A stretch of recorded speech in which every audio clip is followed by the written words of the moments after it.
সুতনপুর গ্রাম শহর থেকে আনুমানিক ২০ কিলোমিটার দূরে শান্ত নিরিবিলি এই গ্রামে প্রায় ৩০ জন মানুষের বাস। এই গ্রামের বিশেষত্ব হল জঙ্গলের উঁচু উঁচু গাছের ফাঁকে ফাঁকে কিছু ঘরবাড়ি নিয়ে এই গ্রাম। কেউ কেউ জঙ্গল থেকে পাখি ধরে, কেউ বা জঙ্গলের মাঝে ছোট নালাতে মাছ ধরে। তবে তাদের প্রধান আয়ের উৎস হল ঘর ভাড়া দেওয়া। শহরে যারা চাকরি করে তারা অনেকেই এখানে থাকেন, কারণ এখানে ঘর ভাড়া খুবই কম। তাছাড়া জঙ্গল পার হলেই শহরে যাওয়ার হাইওয়ে, যোগাযোগের সুবিধা থাকায় অনেকেই কম খরচে এখানে ঘর ভাড়া নিতে আসেন। আফরাহ এই মাসে নতুন চাকরি পেয়েছে। এখানে এসেই ও শুনতে পেল সুতনপুর গ্রামের নাম।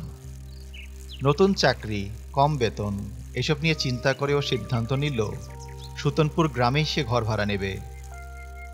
তাছাড়াও ওর নিজের একটা সাইকেল আছে, তাই যাওয়া আসা নিয়ে তেমন চিন্তা নেই। একদিন তাড়াতাড়ি অফিস শেষ করে আফরাহ সুতনপুর গ্রামে আসলো। সাইকেলে চড়ে ও হাইওয়ে থেকে জঙ্গলের মাঝের মাটির পথ ধরে গ্রামে এসে পৌঁছলো। মানুষজন একদমই কম এখানে। তাছাড়া বড় বড় গাছের আড়ালে ঘরগুলোও তেমন চোখে পড়ে না।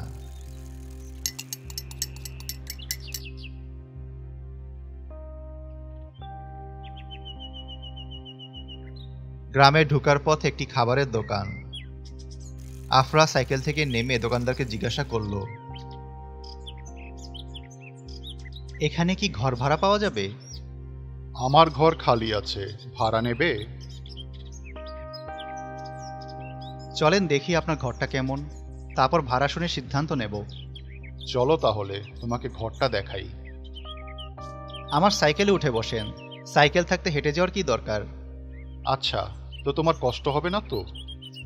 না, সমস্যা নেই, আমার অভ্যেস আছে।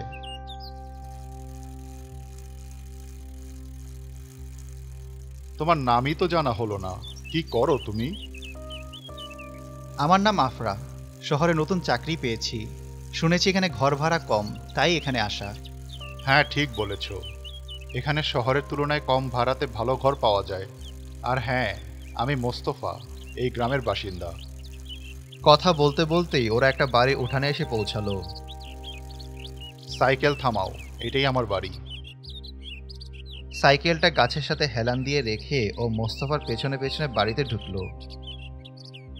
পাশাপাশি দুটো ঘর, একটাতে মোস্তফা থাকে, অন্যটা সে ভাড়া দেবে।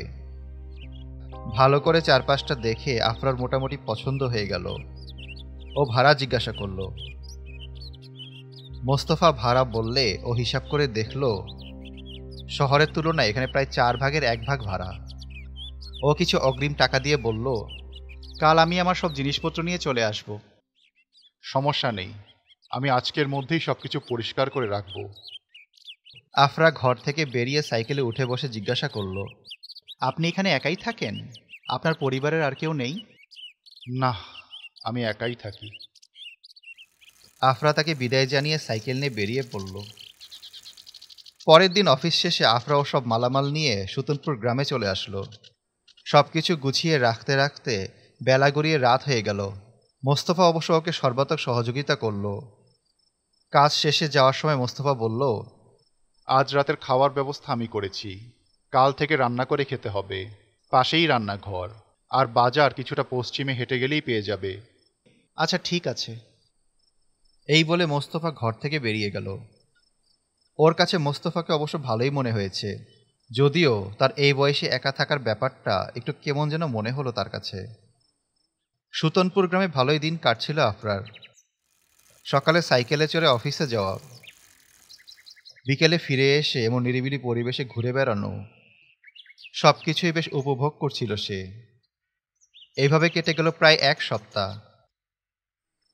আজ শনিবার। আফরা অফিস থেকে ফিরে রান্না শেষে দ্রুত শুয়ে পড়ল।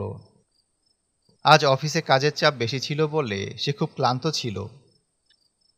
রাতে ঘুমের মাঝে অদ্ভুত একটা স্বপ্ন দেখল সে।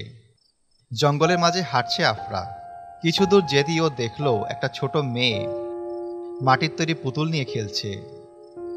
মেয়েটার বয়স আনুমানিক 10 বছর হবে, তবে পুতুলটা সচরাচর সাধারণ মাটির পুতুলের মতো না। পুতুলটা উচ্চতায় প্রায় 1 ফুট হবে।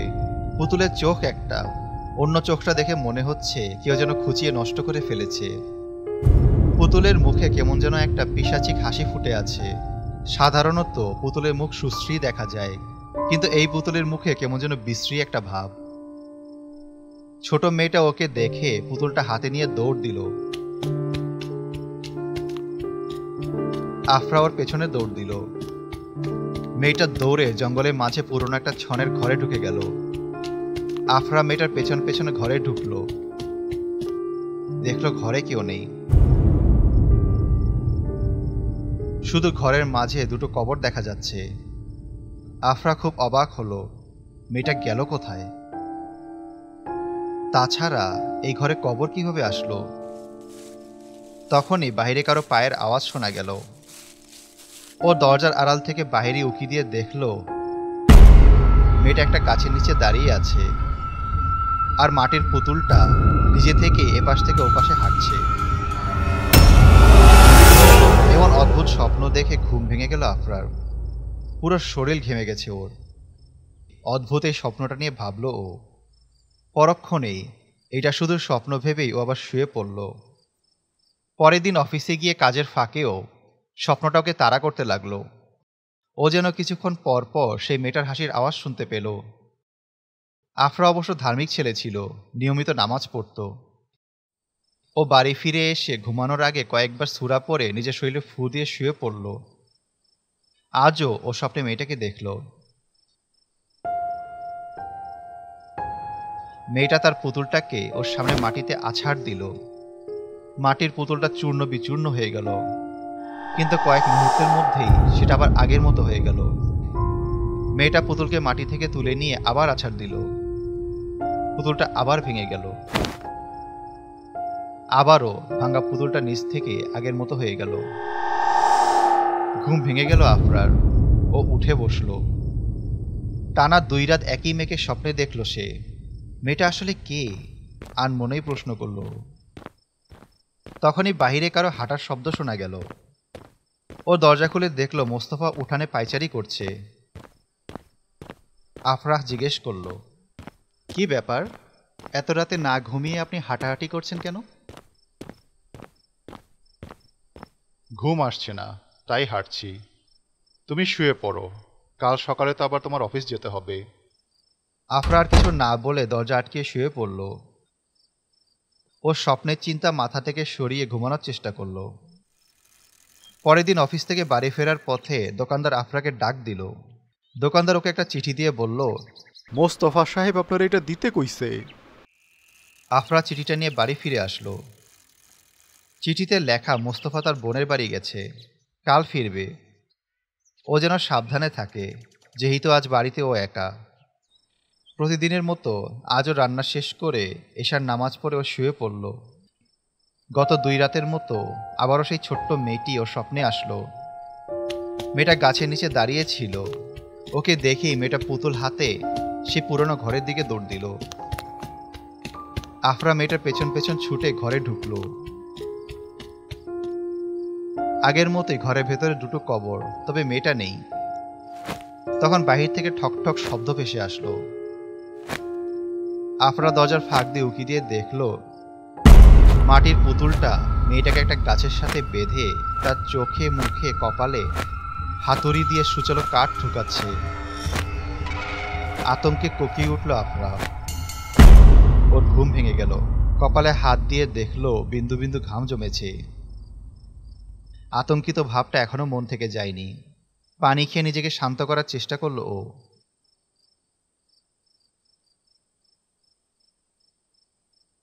মধ্যরাত, নিশ্চুপ, নিস্তব্ধ চারপাশ। মাঝে মাঝে গাছে পাখিদের ডানা ঝাপটানোর শব্দ শোনা যাচ্ছে, তবে ওর কাছে মনে হচ্ছে কেউ একজন উঠানে পায়চারি করছে। পায়ের শব্দ শোনা যাচ্ছে। আজ তো মোস্তফা নেই, তাহলে এত রাতে কে হাঁটছে উঠানে? চোর নাকি? 7-5 ভেবে ও দরজা খুলে আবছা আলোতে দেখল মোস্তফা হাঁটছে। প্রথমে অবাক হলেও পরে আফরা জিজ্ঞাসা করল, আপনি না চিঠিতে লিখেছেন কাল আসবেন, এখনই চলে এসেছেন যে? মোস্তফা ওর কথার কোনো উত্তর না দিয়ে সোজা জঙ্গলের দিকে হাঁটতে লাগলো। আফরা কোনো কিছু না বুঝতে পেরে মোস্তফার পেছনে হাঁটতে লাগলো, কিন্তু মোস্তফা এত জোরে হাঁটছে যে আফরা তার সাথে দৌড়েও যেতে পারছে না। 10-15 মিনিট চেষ্টা করেও মোস্তফার কাছে যেতে পারল না সে। এর মধ্যেই মোস্তফা জঙ্গলের ভেতরে হারিয়ে গেল। এর আগে আফরা কখনো জঙ্গলে এত ভেতরে আসেনি। সুতনপুর গ্রামের শেষ প্রান্ত, এখানে বাড়িঘর নেই। আফরা মনে মনে ফিরে যাওয়ার সিদ্ধান্ত নিল। তখনই ও স্বপ্নে দেখা সেই মেয়েটিকে দেখল। মেয়েটার হাতে স্বপ্নে দেখা মাটির পুতুলের মতো একদম হুবহু একটি পুতুল। পুতুলের একটি চোখ নেই, মুখে কেমন যেন একটা পিশাচিক হাসি। আফরা নিজের শরীরে চিমটি কাটল। ব্যথা পেয়ে বুঝলো এটা কোনো স্বপ্ন নয়, এটা সত্যি। ওর সামনেই সেই মেয়েটি। মেয়েটা ওকে দেখে দৌড় দিল। আফরা মেয়েটার পিছু নিল। জোরে হাঁটার সময় বুনো কাটায় ওর আঙ্গুল কেটে গেল। আফরা সেদিকে অবশ্য খেয়াল করল না। মেয়েটার দৌড়ে স্বপ্নে দেখা একরকম পুরনো ঘরের ভেতরে ঢুকে গেল। আফরাও মেয়েটার পেছনে পেছনে ঘরের সামনে চলে আসলো। প্রথমে ভাবলো সে ঘরে ঢুকবে না, পরক্ষণেই আবার কি ভেবে যেন ঘরের ভেতরে ঢুকলো। ভেতরে ঢুকেও ভীষণ অবাক হলো, কারণ এখানে স্বপ্নে দেখার মতো দুটো কবর রয়েছে, তবে কার কবর সে বিষয়ে কিছুই লেখা নেই। একটা কবরের পাশে সেই মাটির পুতুলটাকে পড়ে থাকতে দেখল।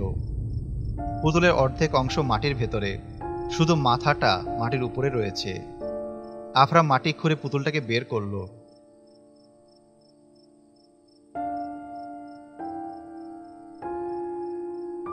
কি মনে করে যেন ওটা নিজের পকেটে ঢুকিয়ে নিল। ওর অজান্তেই ওর কাটা আঙ্গুল থেকে রক্ত লাগলো মাটির পুতুলে। তারপর দ্রুত নিজের ঘরে ফিরে আসলো। পুতুলটা টেবিলের উপরে রেখে ও শুয়ে পড়ল।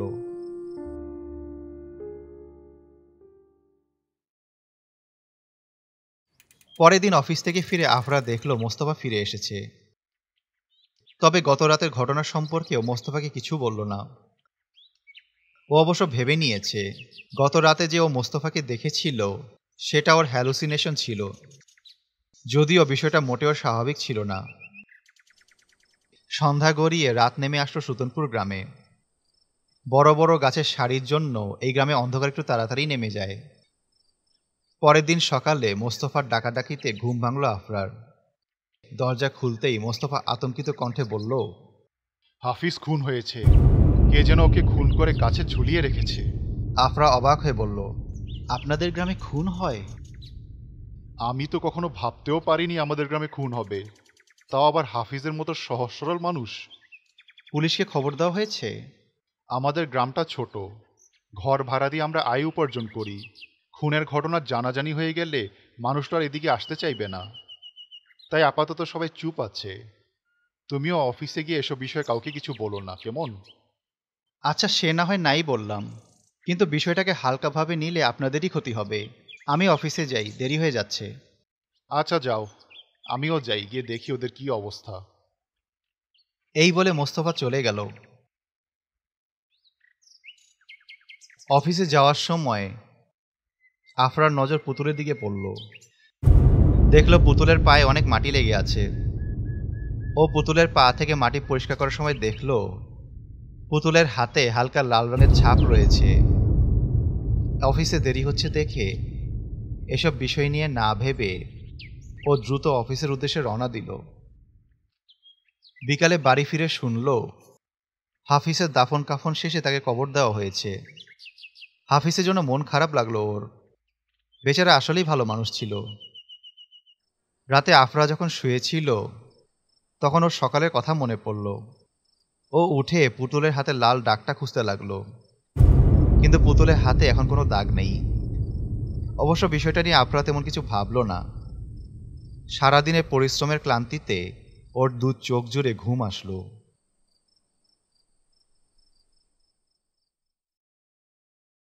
পরের দিন সকালে ঘুম থেকে উঠে ও মোস্তফার কাছ থেকে শুনতে পেল হাফিজের লাশ নাকি চুরি হয়ে গেছে, কবরে মাটি খুঁড়ে কে যেন ওর লাশটা নিয়ে গেছে। কিন্তু এই গ্রামে জঙ্গলের হিংস্র প্রাণীদের কথা ভেবে সেভাবেই কবর দেওয়া হয়। তাছাড়া এদিক সেদিক অনেক খুঁজেও লাশের কোনো হদিস পাওয়া যায়নি। গ্রামের সবাই ভাবছে এটা কোনো হিংস্র জন্তুরই কাজ। গ্রামের সবাইকে সাবধানে থাকতে বলা হলো, কারণ সত্যি লাশ যদি কোনো হিংস্র জন্তু নিয়ে থাকে সেটা জীবিত মানুষের উপরেও আক্রমণ করতে চাইবে। মোস্তফা আফরাকে বলল ও যেন রাতে ঘর থেকে বের না হয়। আফরা এসব ঘটনা দেখে মনে মনে ভাবল আসলে সস্তা জিনিসের ঝামেলা বেশি। ও মনে মনে সিদ্ধান্ত নিল ঝামেলা বেশি হলে শহরেই বেশি ভাড়ায় বাসা ভাড়া নিবে সে। টাকা বেশি খরচ হলেও মনে আতঙ্ক থাকবে না। সেই রাতে আফরা যখন ঘুমাচ্ছিল আবারও স্বপ্নে সেই ছোট মেয়েটাকে দেখল সে।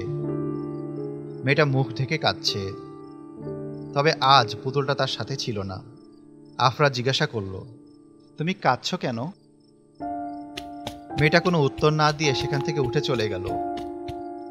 আফরা মেয়েটার পেছনে পেছনে সে পুরনো বাড়িতে এসে পৌঁছল। মেয়েটা ঘরে ভেতরে ঢোকার আগেই ইশারায় ওকে ভেতরে ঢুকতে না করল। কৌতূহল বশত আফরা দরজার ফাঁকা দিয়ে উকি দিয়ে দেখল সেই মাটির পুতুলের কি বিভৎস রূপ, একদম জীবন্ত। মাথায় কালো লম্বা চুল, এক চোখ টকটকে লাল। পুতুলের সামনে হাফিজের লাশ। ও অবশ্য মেয়েটাকে কোথাও দেখতে পেল না। পুতুলটা লাশের উপরে লাল রং ছিটাচ্ছে আর পিশাচিক হাসি হাসছে। আতঙ্কে যেন দম বন্ধ হয়ে আসছে আফরার। ঘুম ভেঙে গেল ওর।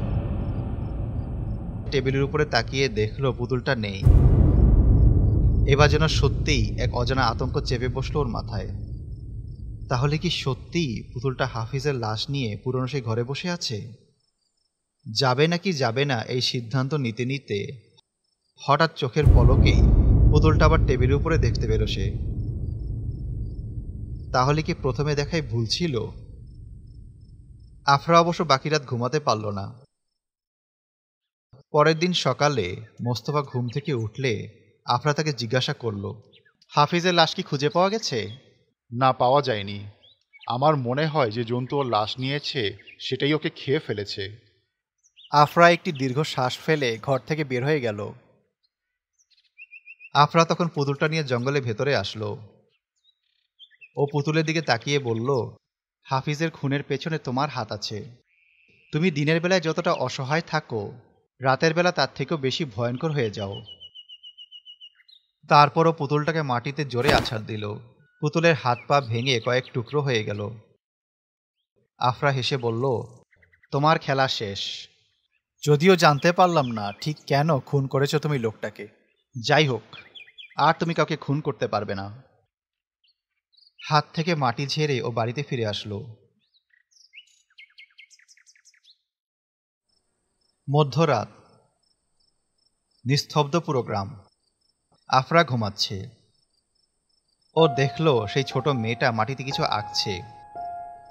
ও ভালো করে তাকিয়ে দেখল মাটিতে 3টি লম্বা দাগ দিয়েছে মেয়েটা। এর মধ্যে প্রথম দাগে ক্রস চিহ্ন দেওয়া। আফরা জিজ্ঞাসা করল, কি এসব? মেয়েটা একটা গাছের দিকে ইশারা করল। ও সেদিকে তাকিয়ে দেখল হাফিজের লাশ ঝুলছে গাছে।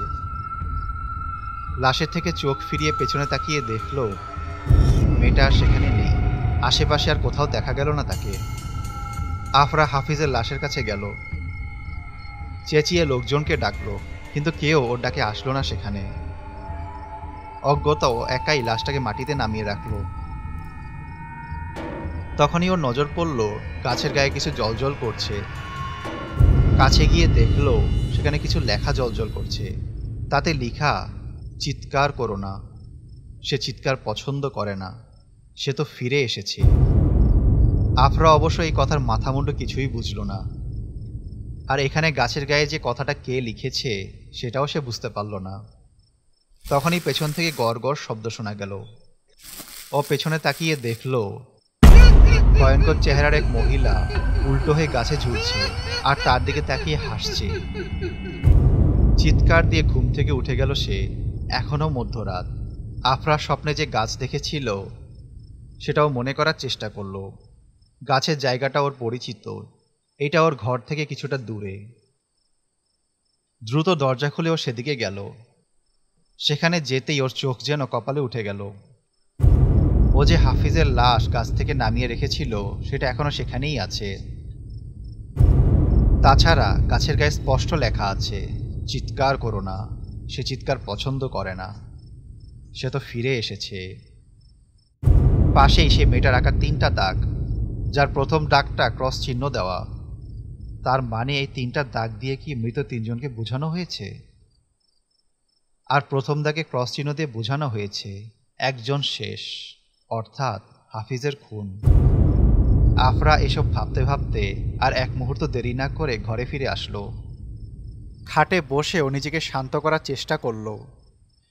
মনে মনে ভাবতে লাগলো, মোস্তফাকে ডেকে হাফিজের লাশের কথা বলবো, কিন্তু সে যদি জিজ্ঞাসা করে আমি এখানে কিভাবে লাশটা দেখলাম। থাক, সকালে মানুষজন এমনিই লাশ দেখবে। কিন্তু এসব আমার সাথেই কেন হচ্ছে? এই ছোট মেয়েটা সবসময় আমার স্বপ্নেই কেন আসছে? মেয়েটা কে? নিজেই নিজেকে প্রশ্ন করল আফরা, যদিও কোনোটার উত্তর ওর কাছে ছিল না। পরের দিন গ্রামের লোকজন হাফিজের লাশ গাছের নিচে দেখতে পেল। এই ঘটনায় পুরো সুতনপুর গ্রামে আতঙ্ক ছড়িয়ে পড়ল, কারণ এরকম ভয়ঙ্কর ঘটনা কেউ কখনো দেখা তো দূরে থাক, শোনেও নি। একটা মৃত মানুষের লাশ যেটা কবর দেওয়া হয়েছে, সেই লাশ কবর থেকে গায়েব হয়ে গেছে। আর তার 2 দিন পর অক্ষত অবস্থায় লাশ পাওয়া গেল গাছের নিচে। কোনো জন্তু জানোয়ার বা মানুষ যদি লাশ নিত তাহলে নিশ্চয়ই অক্ষত অবস্থায় ফিরিয়ে দিয়ে যেত না। গ্রামের লোকেরা এক একজন এক এক রকম কথা বলতে শুরু করলো। শেষে মসজিদের হুজুরের কথায় সিদ্ধান্ত নেওয়া হলো লাশটা পুনরায় জানাজা দিয়ে কবর দেওয়া হবে। আফরা কোনো রকমে জানাজা শেষ করে অফিসে চলে গেল। বিকেলে সে অফিস শেষে বাড়ি ফিরে এলো। ধীরে ধীরে অন্ধকার নেমে আসছে চারদিকে। ও বিছানার চাদর ঝাড় দিয়ে বালিশটা সরিয়ে রাখতেই যেন ভয়ে জমে গেল, কারণ বালিশের নিচে পড়ে আছে সেই মাটির পুতুলটা, যেটা ও গতকাল ভেঙে টুকরো টুকরো করে ফেলে দিয়ে এসেছিল। পুতুলটা যেন ওর দিকে তাকিয়ে তার ছেলের হাসি হাসছিল। আফরা জোরে চিৎকার দিয়ে উঠল। ওর চিৎকার শুনে মোস্তফা ছুটে আসলো। কি হয়েছে? আফরা ওকে ইশারায় পুতুলটা দেখালো। মোস্তফা পুতুলটা হাতে নিয়ে অবাক হয়ে বলল, এই পুতুলটা তোমার কাছে কিভাবে আসলো? আপনি আগে দেখেছেন এই পুতুল? হ্যাঁ, দেখেছি তো। এটা তো আমার মেয়ের পুতুল, কিন্তু তুমি এটা কোথায় পেলে? আপনার মেয়ের পুতুল? আমি সব বলবো। আগে বলুন, এই পুতুলটা সম্পর্কে আপনি কি কি জানেন? আপনি তো বলেছিলেন আপনার পরিবারে আপনি একাই থাকেন, তাহলে আপনার মেয়ে কোথা থেকে আসলো? একসময় আমার সুন্দর একটা পরিবার ছিল। আমার স্ত্রী ও আমার মেয়ে আলিফা ও রিম্বাকে নিয়ে আমার সুখের সংসার ছিল। কিন্তু 1 বছর আগে কি এক অসুখে রক্তবমি করতে করতে আমার স্ত্রী মেয়ে দুজনেই মারা গেল। আর তারপর থেকেই আমি একা হয়ে গেলাম। আর এই পুতুলটা আমার স্ত্রী আলিফাকে মাটি দিয়ে বানিয়ে দিয়েছিল, কিন্তু তাদের মৃত্যুর পর এই পুতুলটা আমি আর খুঁজে পাইনি। তুমি কোথায় পেলে এটা? আপনার মেয়ের কোনো ছবি আছে আপনার কাছে? আমার ঘরে আছে, চলো তোমাকে দেখাই। কিন্তু তোমার সব কথাবার্তা আমার মাথার উপর দিয়ে যাচ্ছে। সময় নষ্ট না করে আমাকে আপনার মেয়ের ছবি দেখান এখনই। মোস্তফা তার ঘরে এসে আফরাকে তার মেয়ের ছবি দেখালো। ছবিটা এক পলক দেখেই মাটিতে ধপাস করে বসে পড়ল আফরা। ছবির এই মেয়েটাই তো সবসময় ওর স্বপ্নে আসে। এটা কি করে সম্ভব? কি হয়েছে আফরা? তোমাকে এমন দেখাচ্ছে কেন? তুমি কি কোনো বিষয়ে ভয় পাচ্ছ? পুতুলের কথাটাও তো ঠিক মতো বলছো না। কি বলবো, কোথা থেকে বলবো কিছুই বুঝতে পারছি না। এই পুতুলটা আপনার মেয়ে আমাকে স্বপ্নে দিয়েছে। কি যা তা বলছো? আমার মেয়ে কোথা থেকে আসবে? গ্রামের শেষে যে পুরনো বাড়ি আছে সেখানে আমাকে সে নিয়ে গেছে। এই পুতুলটা সাধারণ কোনো পুতুল নয়, হাফিজের খুন এই পুতুলই করেছে। হ্যাঁ, এখন কিছুটা বিশ্বাস হচ্ছে আমার, কারণ ওই কবর দুটো আমার স্ত্রী ও মেয়ের। কিন্তু এই পুতুল আর স্বপ্ন, এই বিষয়গুলো আমি বুঝতে পারছি না। আপনি তাদের ঘরের ভেতরে কবর দিয়েছেন কেন? ওরা যখন মারা গেল তখন গ্রামের সবাই বলল ওরা নাকি মারাত্মক ছোঁয়াচে রোগে মারা গেছে। এই রোগ ওদের লাশ থেকে গ্রামে ছড়িয়ে পড়তে পারে, তাই আমার স্ত্রী ও মেয়ের জানাজা পড়তে দেয়নি কেউ, এমনকি কবরস্থানে কবরও দিতে দেয়নি। তখন আমি গ্রামের মসজিদের হুজুর আনুউদের কাছে গেলাম। তিনি গোপনে আমার ঘরে এসে লাশগুলো জানাজা পড়ালেন। তারপর তার কথা মতো ঘরের ভেতরে মাটি খুঁড়ে সেখানেই কবর দিলাম। তুমি যে ঘরে লাশ দুটো দেখেছ, সে ঘরটাও আমার ছিল। ওদের মৃত্যুর পর আমি সেই ঘর ছেড়ে এখানে এসে নতুন ঘর বানিয়েছি। এখন আর কান্না করে লাভ নেই, আমাদের বাঁচতে হবে। এই পুতুলটাকে আমার খারাপ আত্মা মনে হচ্ছে। এটা কোনো সাধারণ পুতুল নয়। এই পুতুলটা হাফিজকে খুন করেছে, আর কয়জনকে খুন করে তার কোনো ঠিক নেই। এই সামান্য একটা মাটির পুতুল এত কিছু করছে, বিশ্বাসই হচ্ছে না আমার। আফরা ওর হাত থেকে পুতুলটা নিয়ে বলল, এই পুতুলটা এখন যতটা অসহায় দেখাচ্ছে, এটা মোটেও এরকম নয়। আমি এটাকে জঙ্গলে গুরু গুরু করে ফেলে দিয়ে এসেছিলাম, কিন্তু দেখেন এটা আবার আগের মতোই ঠিক হয়ে গেছে। এখন তাহলে কি করা যায়? আবার ভেঙে ফেলি, দেখি কি হয়। মোস্তফা উত্তরে কিছু বলার আগেই আফরা পুতুলটাকে মাটিতে ছুঁড়ে মারল। পুতুলের এক হাত ভেঙে গেল, কিন্তু এবার ঘটল অন্য ঘটনা। ভাঙা হাত থেকে তাজা লাল রক্ত বের হতে লাগলো। আতঙ্কে মোস্তফা যেন বরফ স্থির হয়ে গেল। অন্যদিকে আফরা হঠাৎই জ্ঞান হারিয়ে মাটিতে লুটিয়ে পড়ল। মোস্তফা কি করবে বুঝে উঠতে পারল না। ও দ্রুত আফরার চোখে মুখে পানি দিল। এদিকে কয়েক মুহূর্ত রক্ত পড়ার পর নিজে নিজেই পুতুলে হাত ঠিক হয়ে গেল। আফরা, আফরা কি হলো? আফরা চোখ খুলে তাকালো। ওর চোখের দিকে তাকিয়ে ভয়ে আটকে উঠল মোস্তফা। আফরার এক চোখ যেন উল্টে গেছে, সাদা বিদঘুটে দেখা যাচ্ছে। অন্য চোখ টকটকে লাল। চোখের পলকেই মোস্তফার গলা চেপে ধরল আফরা। ওর গলা দিয়ে ভয়ঙ্কর গড়গড় শব্দ বের হচ্ছে। মনে হচ্ছে আফরার নিজের উপরে কোনো নিয়ন্ত্রণ নেই, অন্য কিছু ওর উপরে ভর করেছে, ওকে নিয়ন্ত্রণ করছে। মোস্তফা দ্রুত সূরা পড়তে শুরু করল। আফরার হাতের চাপটা একটু হালকা হলে ধাক্কা দিয়ে কোনো রকমে ঘর থেকে বেরিয়ে আসলো সে। তখন কি করা যায় ও ভাবতে গিয়ে ওর মাথায় কিছুই আসলো না। উপায় না পেয়ে মসজিদের দিকে ছুটল। হুজুর আনুউদ মসজিদেই ছিলেন। মোস্তফা হাঁপাতে হাঁপাতে কোনো রকমে বলল, আফরা কেমন যেন করছে, আমার সাথে তাড়াতাড়ি চলুন। আনুউদ তড়িঘড়ি করে মোস্তফার সাথে তার বাড়িতে আসলো। আফরা তখনও ভয়ঙ্করভাবে গড়গড় শব্দ করছে। ওদের দুইজনকে দেখে সে বিশ্রীভাবে হেসে বলল, তোরাও মরবি। আনুউদ তখন দ্রুত ওর কপালে আঙ্গুল রেখে জোরে জোরে সূরা পড়তে লাগলো। কয়েক মিনিটের মধ্যে ঘুমিয়ে পড়ল আফরা। আনুউদ বলল, ভয়ঙ্কর শক্তিধর কোনো অশরীরই ভর করেছে ওর উপর। এখন আপাতত ঘুমিয়ে গেছে, কিন্তু ও এখনো বিপদমুক্ত নয়।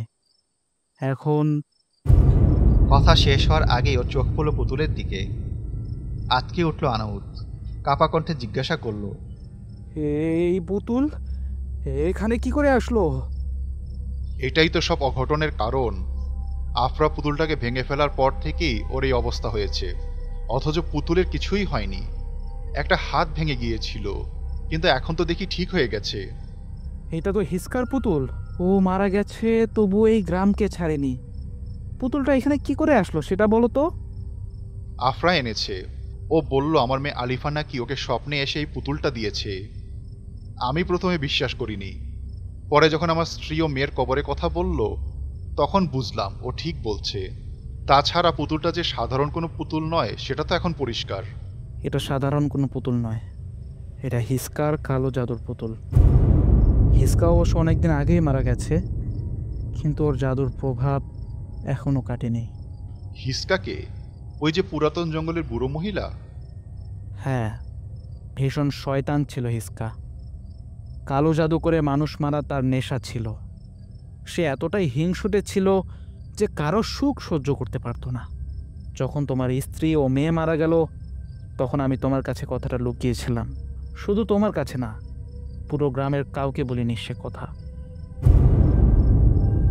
তোমার স্ত্রী ও মেয়ের লাশ দেখে বুঝেছিলাম হিসকাই কালো জাদু করে মেরেছে তাদের, কারণ তোমরা তখন সুখে সংসার করছিলে, যেটা ওর সহ্য হয়নি। আমি তখন কিছু বলিনি, কারণ কথাটা শুনলে সবাই তখন হিসকার উপর প্রতিশোধ নিত। কিন্তু ওর শক্তির কাছে তোমরা কিছুই না, তোমরা তার সাথে পারতে না। বরং হিসকা তখন রেগে গিয়ে পুরো গ্রামকে শ্মশান বানিয়ে ফেলতো। সে তো মারাই গেছে, তাহলে পুতুল আবার কিভাবে গ্রামের মানুষের ক্ষতি করছে? তুলা রাশি। তুলা রাশি? হ্যাঁ, তুলা রাশির মানুষের উপর অশরীরী শক্তি সহজেই প্রভাব ফেলতে পারে। আফরা নিশ্চয়ই তুলা রাশির জাতক, আর যে কোনোভাবেই হোক ওর রক্তের স্পর্শ পেয়েছে এই পুতুলটা, আর এতে করে জেগে উঠেছে হিসকার পুরনো কালো জাদুর শক্তি। এখন আমরা কিভাবে বাঁচবো? পুতুলটা এর মধ্যেই হাফিজকে মেরে ফেলেছে। এই শক্তি নিঃশেষ করার শক্তিও আছে একমাত্র তুলা রাশির। আফরাই পারবে কালো জাদুর এই শক্তি নষ্ট করতে। এই পুতুলের মতোই আরেকটা পুতুল আছে তোমার মেয়ের কবরে। মনে আছে তুমি তোমার মেয়ের কবরে পুতুলটাও মাটি চাপা দিয়েছিলে? ওটাই আসল পুতুল, যেটাকে কালো জাদু করা হয়েছে। এখানে যেটা দেখছো সেটা ওর প্রতিবিম্ব। এই পুতুলকে যতই ভেঙে ফেলো কিছুই হবে না, ভাঙতে হবে ওই আসল পুতুলটা, তাহলেই নষ্ট হয়ে যাবে কালো জাদুর শক্তি। আর সেটা করতে পারবে শুধুমাত্র আফরা, কারণ ওর রক্তেই জেগে উঠেছে পুরনো এই শক্তি। কিন্তু ও তো বশ হয়ে আছে, ওর তো নিজের উপরে কোনো নিয়ন্ত্রণ নেই। সে কাজটা করতে হবে আমাদের। আফরাকে বোঝাতে হবে ও চাইলেই এই খারাপ শক্তি নষ্ট করে দিতে পারে। যদিও কাজটা সহজ হবে না, কারণ শয়তান এই কাজে অনেক বাধা দিবে, তবে সৎ শক্তির তুলনায় খারাপ শক্তি অনেক দুর্বল হয়। আমরা দোয়াদুরুতের সাহায্যে চেষ্টা করব। আফরা যেহেতু ধার্মিক ছেলে, তাই আমার মনে হয় আমরা চেষ্টা করলে পারবো। আমি মসজিদে যাচ্ছি বেশ কিছু দরকারি জিনিস আনতে, তুমি ততক্ষণে ওর কাছেই থাকো।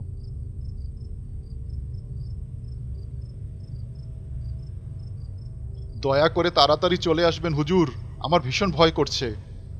আনুদ বাহির থেকে চেঁচিয়ে বলল, চিন্তা করো না, আল্লাহর উপর ভরসা রাখো, মনে সাহস রাখো, আমি যত দ্রুত সম্ভব চলে আসব।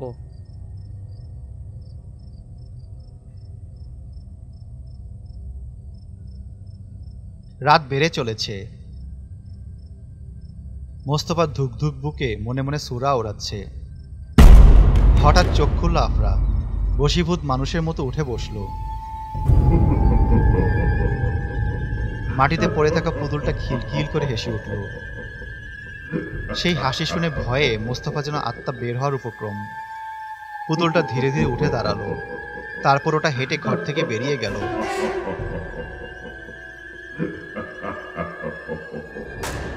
পুতুলের পেছনে পেছনে আফরাও হাঁটতে শুরু করলো।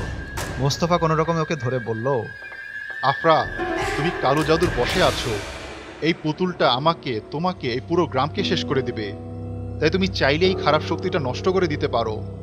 দয়া করে আমার কথা শোনো, শয়তান তোমাকে নিয়ন্ত্রণ করছে, তুমি আল্লাহর সাহায্য চাও। কিন্তু আফরা ওর কথা না শুনে ওকে ধাক্কা দিয়ে সরিয়ে পুতুলের পেছনে হেঁটে উঠানে চলে আসলো। মোস্তফা বারবার ওকে বোঝাতে চেষ্টা করলো, কিন্তু আফরার কান দিয়ে কোনো কথাই ঢুকছে না। উঠানের এক কোণে গাছ কাটার একটা কুড়াল ছিল। আফরা সেটা তুলে নিয়ে তেড়ে আসলো মোস্তফার দিকে। প্রাণ ভয়ে মোস্তফা মসজিদের দিকে দৌড় দিল। আফরা কুড়াল হাতে পুতুলের পেছনে জঙ্গলে পথ ধরে হাঁটতে লাগলো। হুসাম সেই পথ ধরে বাড়ি ফিরছিল। ও পুতুলটা দেখতে পেল না। ও শুধু আফরাকে কুড়াল হাতে ওর দিকে আসতে দেখলো। ও দ্রুত আফরার কাছে গিয়ে জিজ্ঞাসা করলো, কি ব্যাপার আফরা, এত রাতে এখানে কি করছো? আর তোমার হাতে কুড়াল কেন? আফরার মুখ তুলে ওর দিকে তাকালো। ওর ভয়ঙ্কর চোখ দেখে ভয় পেয়ে গেল হুসাম। ও কিছু বুঝে ওঠার আগেই ওর বুকে কুড়াল দিয়ে কোপ দিল আফরা। মাটিতে লুটিয়ে পড়ল ও, তাজা রক্তে মাটি ভিজে গেল। আফরা তখন হুসামের লাশের হাত ধরে টেনে পুরনো সেই কবরের দিকে হাঁটতে লাগলো।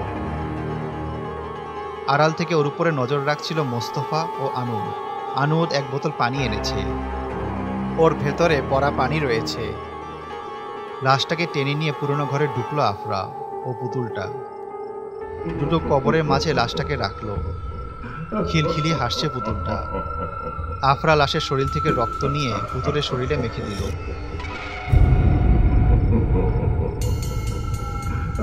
তখন আনুর পেছন থেকে বলল, আফরা, তুমি খারাপ শক্তির প্রভাবে নিয়ন্ত্রিত হচ্ছ। ও তোমার ক্ষতি করবে। তুমি আলিফার কবর থেকে আসল পুতুলটা বের করো। ওটা ভেঙে ফেললেই কালো জাদুর শক্তি নিঃশেষ হয়ে যাবে। আফরা তখন ভয়ঙ্কর দৃষ্টিতে ওদের দিকে তাকালো। কুড়াল হাতে ওদের দিকে এগিয়ে আসলো। ওরা দুজন দুদিকে দৌড় দিল। আফরা ওদের পিছু নিল। পেছনে পুতুলের বিশ্বে হাসি শোনা যাচ্ছে। মোস্তফা দৌড়ে বড় একটা গাছের আড়ালে লুকিয়ে পড়ল। ভয়ে ওর হাত পা কাঁপছে। আফরা কুড়াল হাতে ওদের এদিক সেদিক খুঁজতে লাগলো। দুর্ভাগ্যজনকভাবে ও মোস্তফাকে দেখে ফেলল। কুড়াল উঠিয়ে কোপ দিল ওকে। মোস্তফা লাফ দিয়ে সরে যেতেই ওর হাতে কুড়ালের আঘাত লাগলো। অন্যদিকে আনুদ আলিফার কবর খুঁড়ে পুতুলটা বের করার চেষ্টা করলো। তখনই পুতুলটা ঘরে ঢুকলো। ওর পা ধরে হ্যাচকা টান দিয়ে দূরে ছুঁড়ে ফেললো তাকে।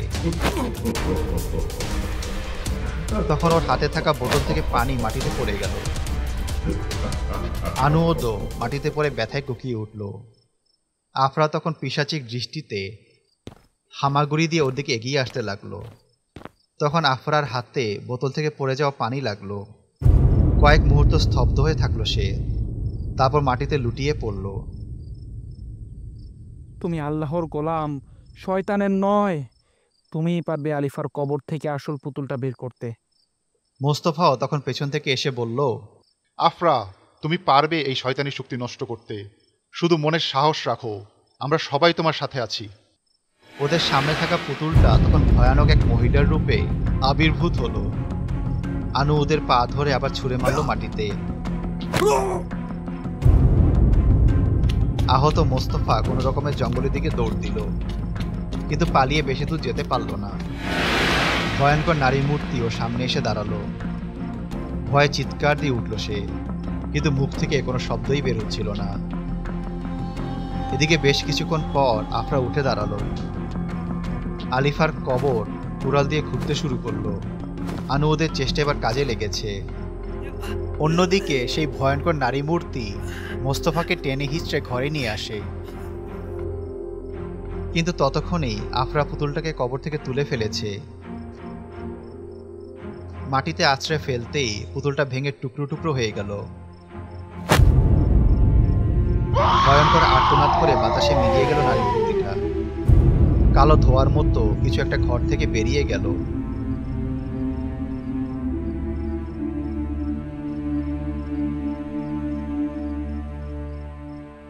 সুতনপুর গ্রাম থেকে কালো ছায়া চিরদিনের মতো মুছে গেল। তখনই মসজিদ থেকে ভেসে আসলো ফজরে আজানের ধ্বনি। আনুদ ও মোস্তফার কাঁধে ভর দিয়ে নিজের ঘরে ফিরে আসলো আফরা।